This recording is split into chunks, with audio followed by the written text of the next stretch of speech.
Yeah, he gonna shut the door. I'm gonna come on in here and get it pimping. Hold up. Yeah, yeah. Yo, what's good? Can you help me understand girls so I do not choose the wrong one? Oh man, Boy. I like this dude for that question now. I've Yeah. been waiting for him to ask yeah, that. it's a good Yeah. one. The reason why I am the man who I am, reason why I want to do the things that I want to do. A lot of the principles of manhood that I do know come from the Harvey Foundation. Wow. See that for me, man, it just lifts me because, you put this work in. I know how important that camp is to these boys.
My name's Winton Harvey. Steve Harvey's son. I am. There you go. Boom. You beat me to it. I'm just here right now to make sure everything is going well and nothing gets messed up technologically. I'm about to make sure that this door is closed real quick so the sound isn't messed up, and I'll be right back. Yeah, he gonna shut the door. I'm gonna come on in here and get it pimping. Hold up. Yeah, yeah. Yo, what's good? Yeah, yeah. Oh man, What's up? Oh What's up, man, Mike? I ain't What's going on, expect that. man? I ain't What's up expect with you, that. pimp? I ain't what's expect cool? How you that. feeling? Hey, man, I'm quarantined. I just wanted to come in Okay. and start talking to y'all, man, and answer a few questions for y'all and just say, man, listen, I do this because my father died, man, when I was 43. Yeah. And my father was very active in my life, man. And at his funeral, when I was looking at my greatest mentor and the dude that made me who I am today, when I was looking at him in the casket, I was so sad. And I was at the same time grateful because I said, man, if it wasn't for this dude right here, I don't get to be me, because this dude right here put some stuff in here, man. And my father only went to the 3rd grade. Mm-hmm. My father was poor. My mother taught my father how to read and write.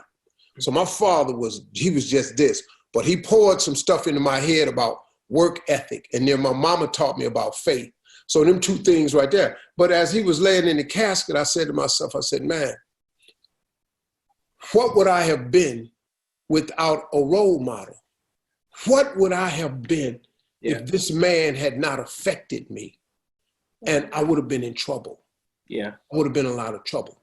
So I said, and from that day on, I mean, as a young comedian, man, when I was just on the Apollo, I used to go to detention centers around the country and speak at the big detention center, Augusta, Savannah. I used to go to youth prisons and just ask the people, could I talk? I was performing on Saturday during the day. They would let me come and talk to young people.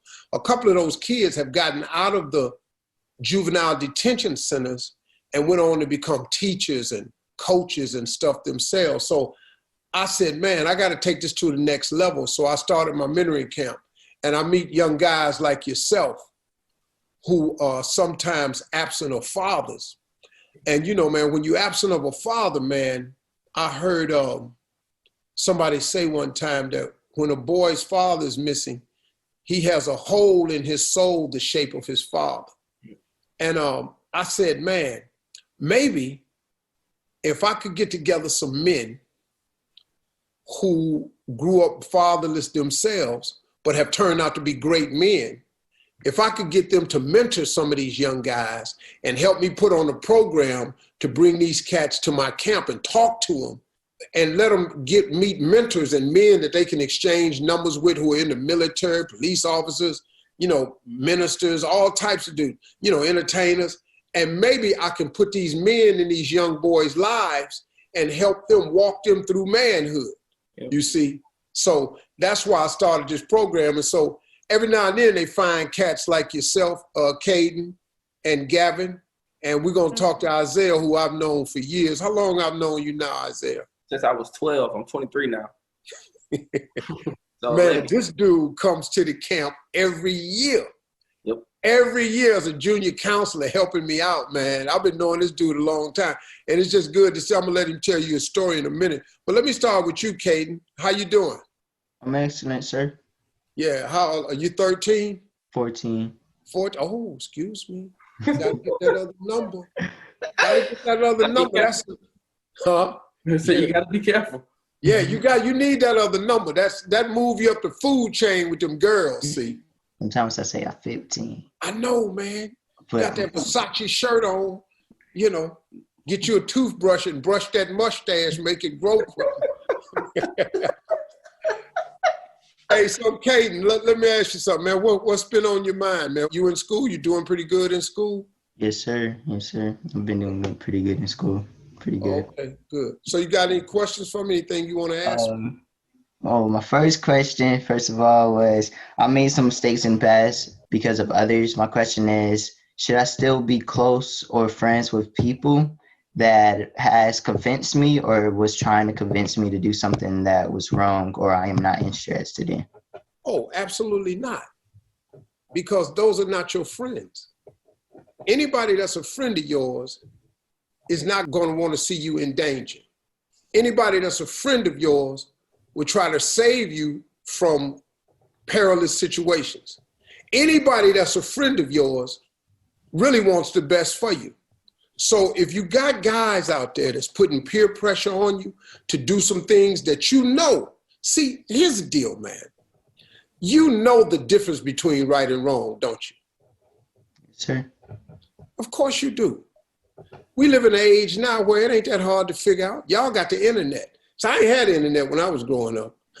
I couldn't look up nothing. I was listening, hoping I was getting it right. You guys, you know the difference between right and wrong. If something feels wrong, if something sounds wrong, and if something looks wrong, then dog, it's wrong.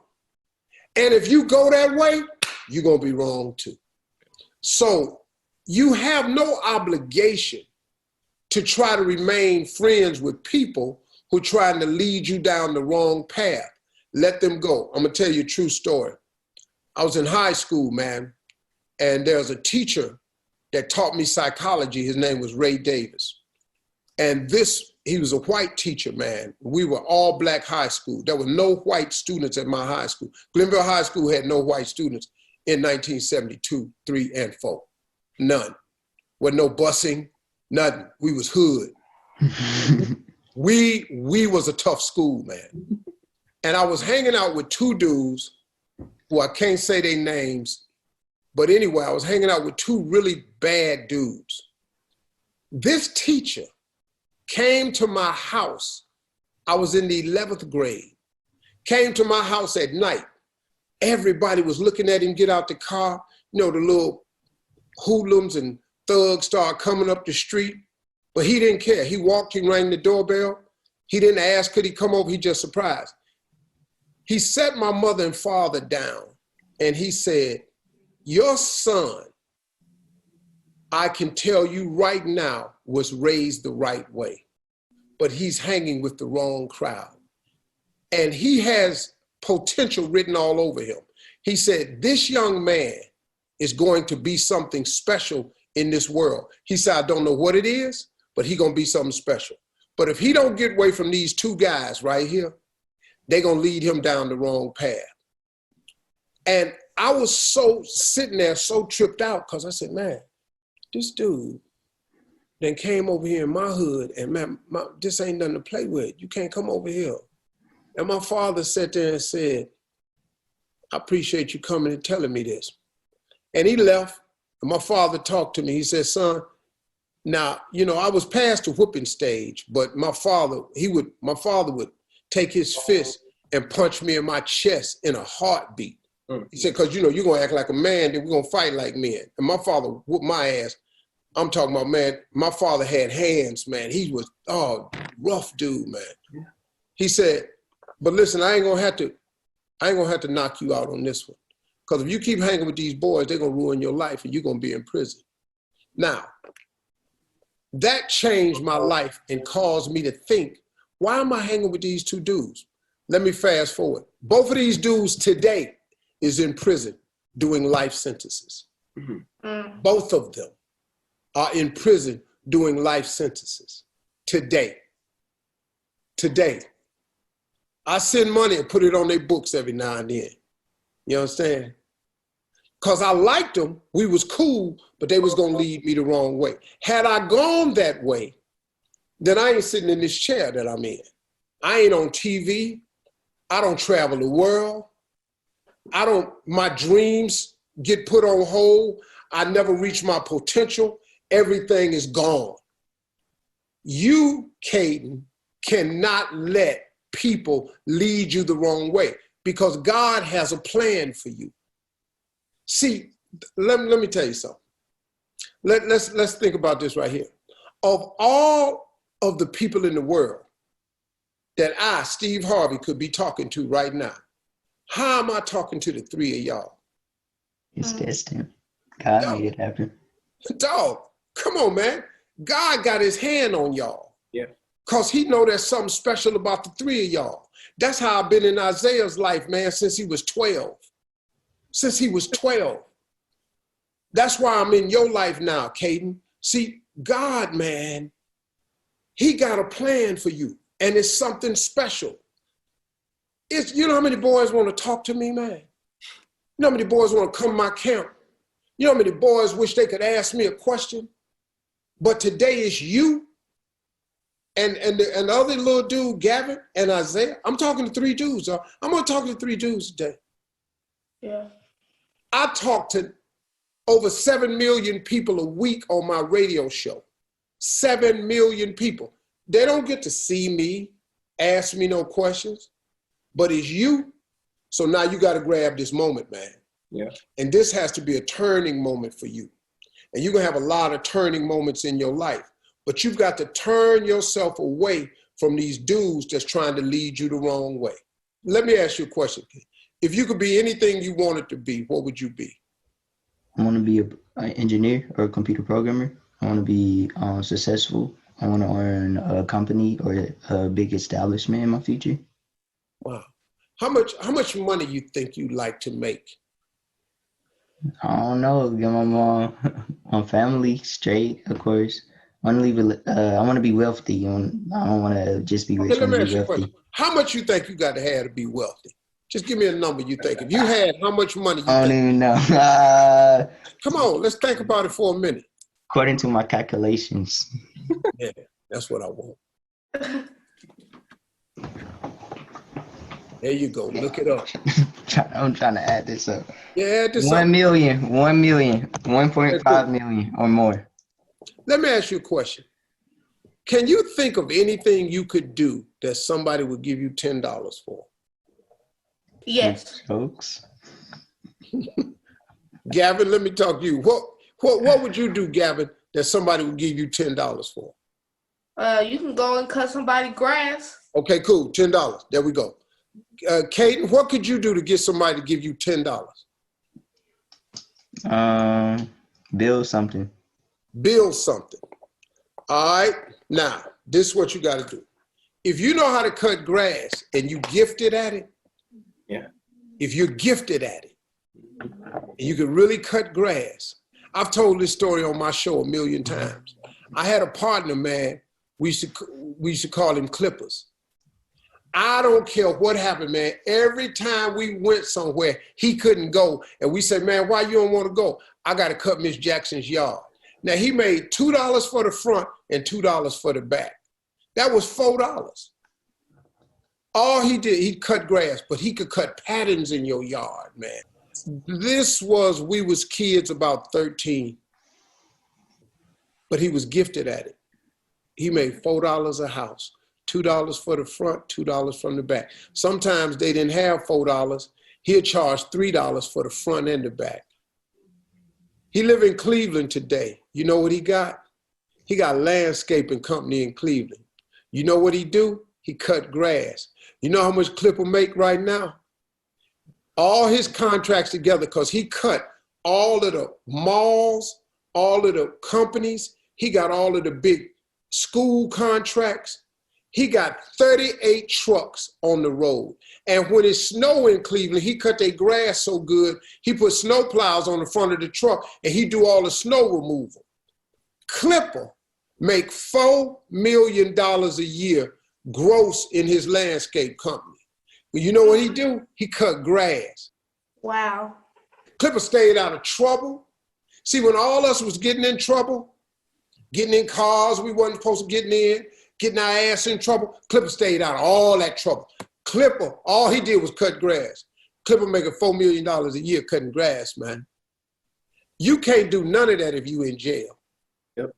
So once that teacher, Ray Davis, he was one of the greatest influence in my life, man, because he came to my house and told my mom and daddy that I was going to be special. And for the first time, I heard somebody outside of my mind, because I thought I was going to be special, but I'd never been able to reaffirm it. For the first time in my mind, I heard somebody say, your son going to be special. And that mattered the world to me, man.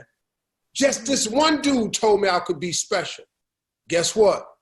I turned out to be special, man. He was not lying. But I quit hanging with them cats, stayed out of trouble, got in a little bit of more trouble, but I got myself together. Walk away from all them friends. You got me, Caden? Yes, sir. Gavin, what's happening with you, man? Well, How old are you? I am 14. Oh, okay. How your schoolwork coming? I'm doing real good. I'm on the average of A's and B's. A's and B's. Yeah. I've never been able to say that before. Excuse me for being impressed. Hey, boy, let me tell you something. A's and B's. Let me tell you something, man. I was so bad in school. I got a C on my report card. My daddy bought me a bike. Yeah, partner. Yeah. I was struggling, man. I got a C and got a damn bike, man. So, Gavin, so what you want to be, man, when you grow up? Well, I want to be a filmmaker. I wanted to be on TV when I was 10. No cell phones, no internet, none of that was around. I just wanted to be on TV, man, because I saw Bill Cosby on TV, and that was it. I just wanted to be a black person on television, which was unheard of back then. But here I am. So all of this starts with what you start dreaming about. So let me ask you a question. You got any questions for me? Yes. Okay, Mr. Harvey. I know I'm going to be a successful filmmaker, and I don't just want a woman that I can take that just wants to walk the red carpet. Can you help me understand girls so I do not choose the wrong one? Oh, man. Boy. I like this dude for that question now. I've been waiting for him to ask that. That's a good one. Listen, let me tell you something. That is the question that is in every boy's head. Yeah. That is the question that's in every young man's head. That is the question that resides in every man's head. Yeah. You will be asking and answering that question until you leave planet Earth. I'm an old school cat, man. I'm still trying to understand women. To start the process of getting the right girl, it starts with the process of respecting women. Yeah. Mm-hmm. It's the only way it has to begin. Yeah. You can't get a good one without respecting them. And the first woman you've ever loved, for all of us dudes, let me tell you how special women are, man. Yeah. Every one of us got a mother. Yeah. Yes, sir. There ain't a living soul that don't have a mother. Right. Women are the only people who can make other people. We can't do that. Oh, we can make money. We can make dreams come true. We can build cars, houses. We can build empires. We can become the president of the United States. We can do all that. We can't make no children. Women make them all. Women are responsible for every person on this earth. And the first woman you will ever fall in love with is your mama. Yeah. Yeah. So that right there is the beginning of this process, Gavin. It starts with honoring and respecting women. When you see a dude that don't honor or respect women, you looking at a dude that ain't no real man. Yep. I don't care who they are. I don't care if they play basketball. I don't care if they're on TV. I don't care if they're in politics. If you looking at a man that don't respect and honor women, you're looking at a dude that ain't no real man. To not honor and respect women is the beginning of the decline of men. Right. That's what's the matter with our society today. We changed our songs around to the part where we stopped respecting women in our music. All of my music when I was growing up was how much we loved women, respected them, needed them, missed them. We spent hours writing songs about women. Well, we let this generation come along with this music now where women is bitches and hoes. This is a part of life, but that's the part we accentuated. And so we got young guys thinking that's how you refer and talk to women. And it's all wrong. It's all wrong. So Gavin, here's the deal.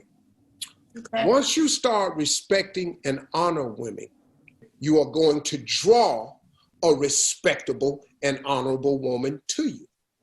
Okay. It's simple. It's the law of attraction. This is how it works. If you respect and honor women, you will draw respectable and honorable women. That's all to it. Look, man, I've made a lot of mistakes in a lot of relationships, but it wasn't because I was dogging women, calling them out their name, being abusive to them, physically, mentally. I was never that guy. I was just making mistakes. I wasn't locked in like I was supposed to be at times. You know, when you get one, you're supposed to get one. You're supposed to one at a time. But we ain't really taught that though, are we? Player. It's hard. Player. It's Get them hard. up, stack them up, rack them up. It's hard. Yeah, put the notches in your belt, baby. Put the notches in your gun. All that backfire. That same gun that you put notches in, women turn around and shoot you with that same gun, man. With no hesitation. Oh, dog, they blow you up because they The brilliant. black. So now, Gavin, you Okay. start with respect and honor of women. And then this is the game you play. Because listen to me, man, let's tell the truth. The reason you want to be a filmmaker or computer engineer or own a business is so you can make money. The only reason you want to make money is because you want to be able to attract the girl of your dreams. The only reason boys play sports is because the cheerleaders is on the side cheering. And it's some chicks in the stands watching them. It's the only reason. It's the only reason I'm on TV. Yeah. I dress up in suits because of women. Yes, sir. I don't dress up in these suits for dudes. Most dudes I know don't even wear suits. I put these suits on for women. I shave for women. I bathe for women. My wife, I spend more money on my wife than I do myself. I give my wife anything she wants, man, if I can do it. Because I want her happy. I want her in my life. So I'll do anything for her.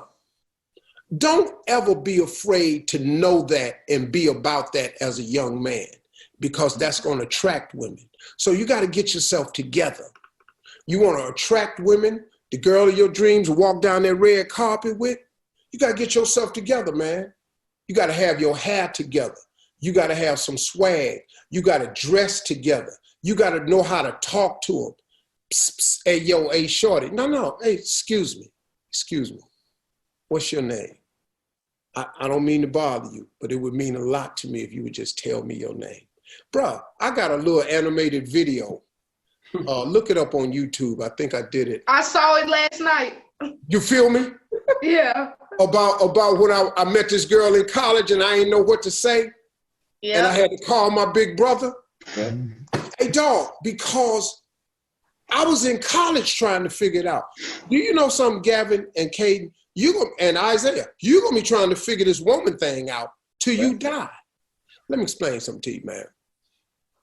I got a couple big ass houses, right? Because I got a wife.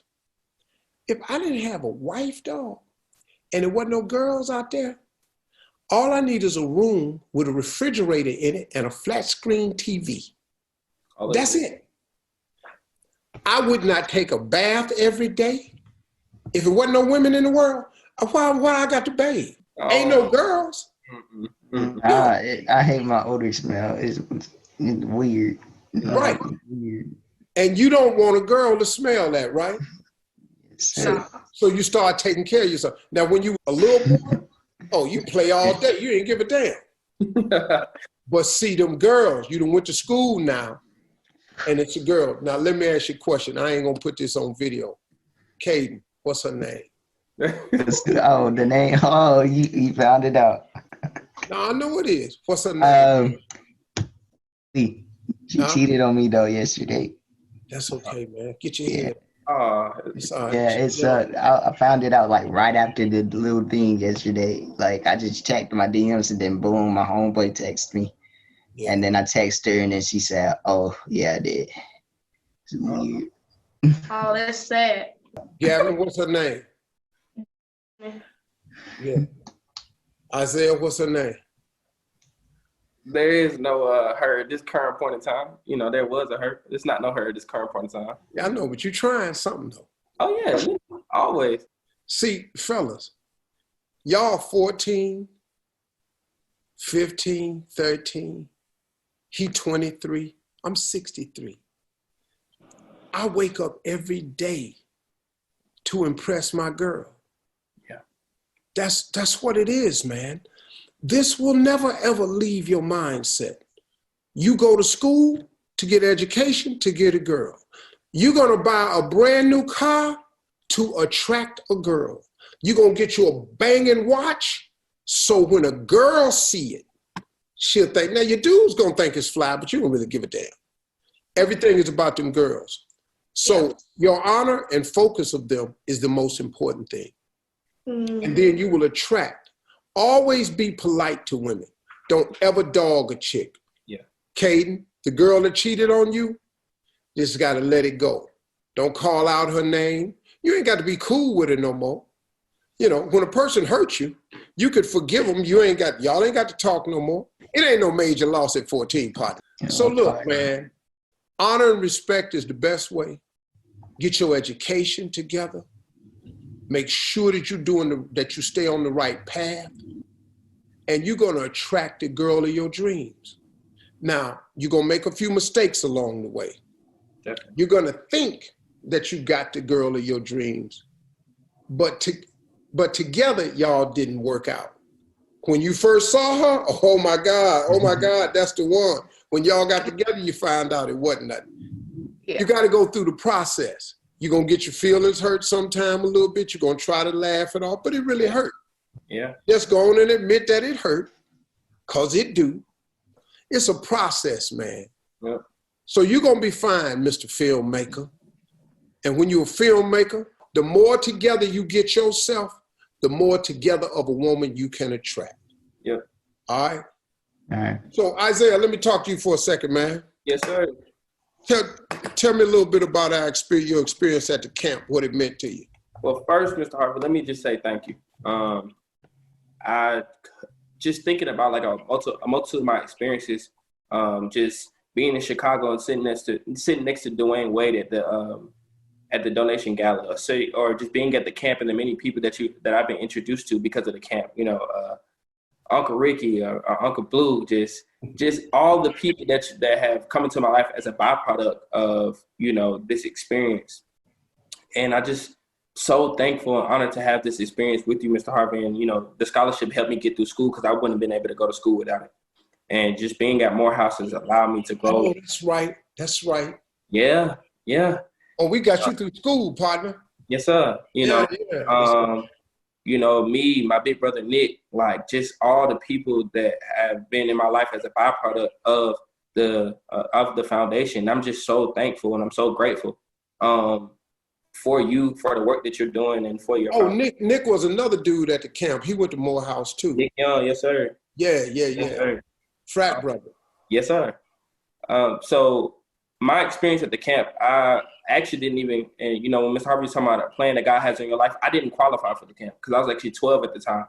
And we went to a live recording of the morning show. And my mother stood up and asked a question. She said, does he have to be 13 at the time that he applies? And Mr. Harvey responds back and said, how old is your boy? And my mom says 12. And he said, well, I'll see you at the mentoring camp. And because I didn't necessarily qualify at the time, I didn't come in as a regular camper. I came in as a junior mentor.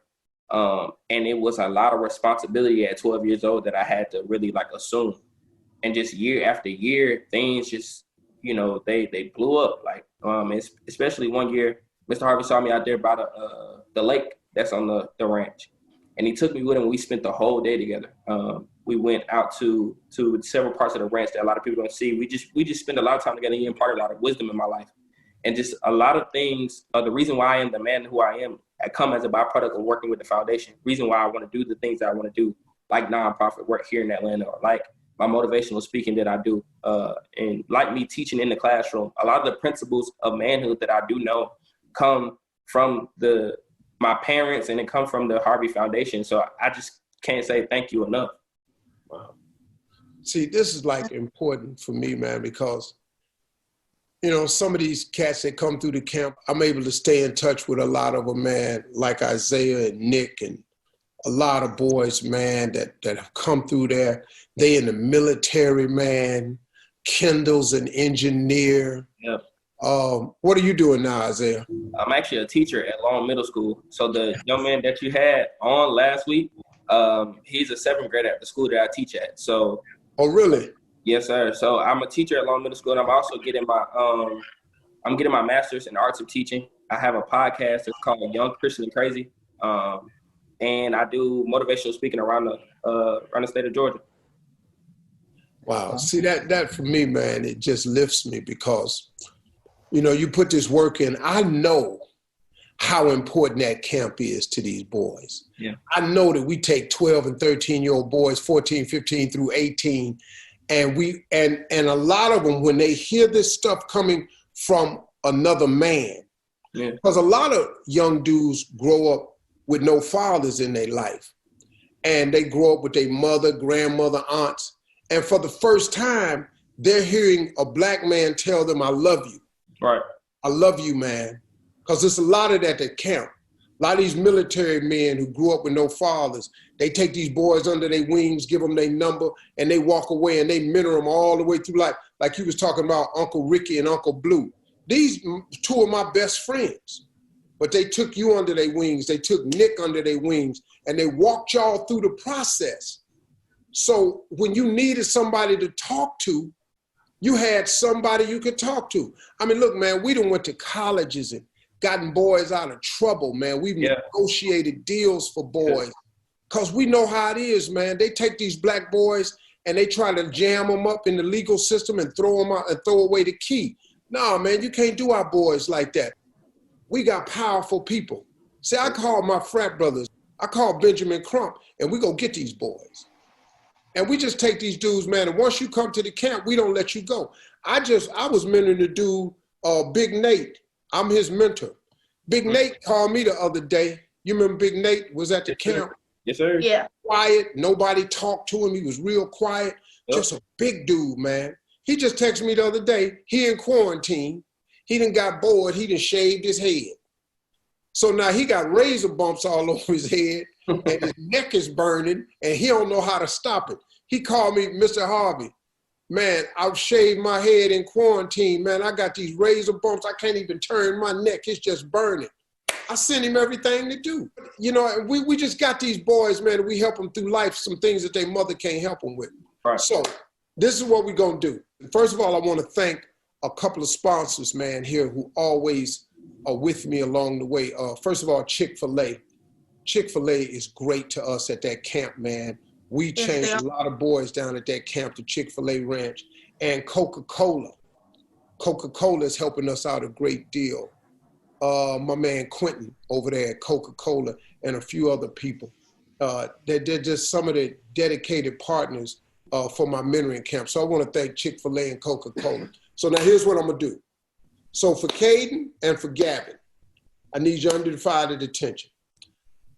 I am going to have both of you come to my mentoring camp in Atlanta.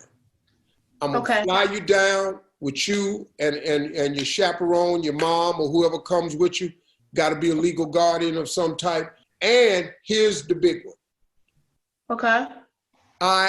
Since you are into computers, Caden, and thinking about it being an engineer, and Gavin, since you're into filmmaking, I have a special STEM camp that I'm doing in Dubai in the Emirates. Wow.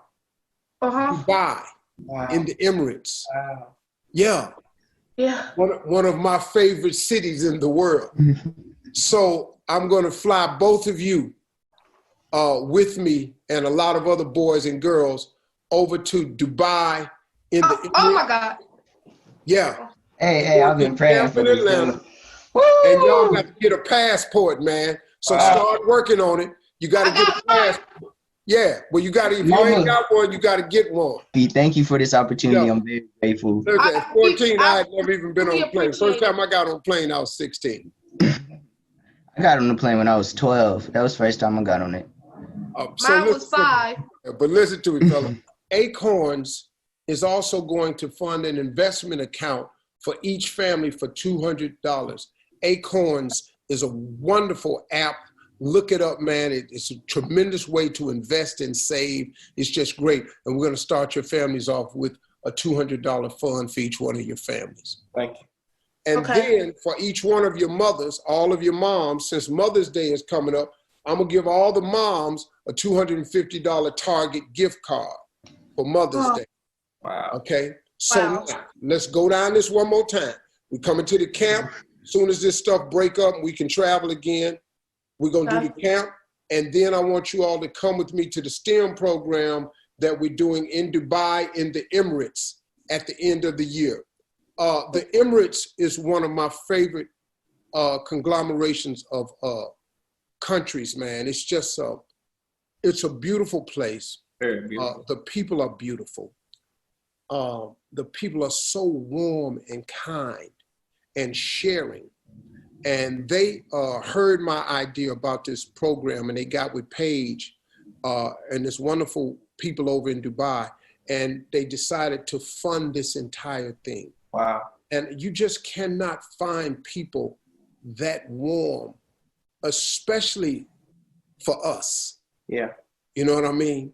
And loving that part of us. So I cannot thank them enough, man. Dubai and the Emirates. And so that's going to be that. Now, Isaiah. Yes, sir. My man, I know you're a motivational speaker. Yes, sir. And we want you to come back to the camp. Okay.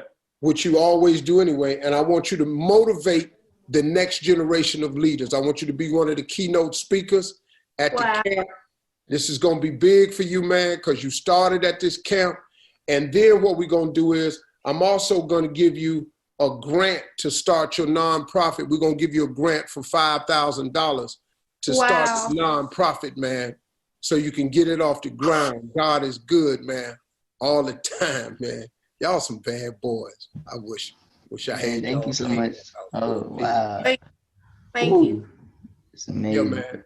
But you know, Isaiah, man, you've really worked yourself into this place, man. You've been working so hard, man. And we've been following you and keeping up with you, man. And got yourself educated, man. You're an educator. You're a motivational speaker. Let's bring that back to the camp and tell these boys your story, man. Because it's always good when these young cats get to hear from somebody right in their age group within that 10-year window. Because these two dudes want to be 18, and then these two dudes want to be 21. And you just got finished with 18 and 21. So it's good for them to hear from you. So I love you all, man. I'm looking forward to seeing you all in Atlanta at the camp, Caden and Gavin. I'm going to see you there, Isaiah. And then I'm looking forward to seeing you all in Dubai, in the Emirates.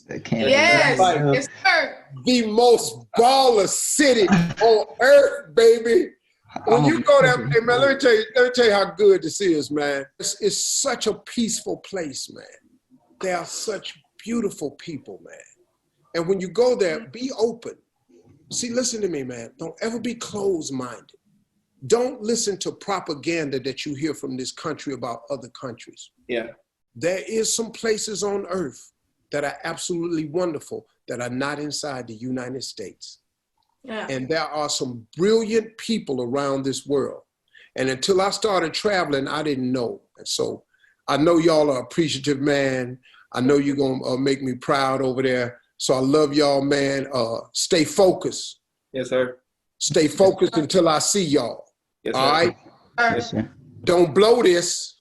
Yes, sir. Oh, I want to meet Isaiah anyway. He live in Atlanta. I can hook up with this dude. Come on, man. Hey, man, Isaiah might be your mentor. You never know. Yeah, just thinking about it, like, and I As a really matter of fact, when we hang up, Isaiah, you take care of both these dudes. Yes, sir.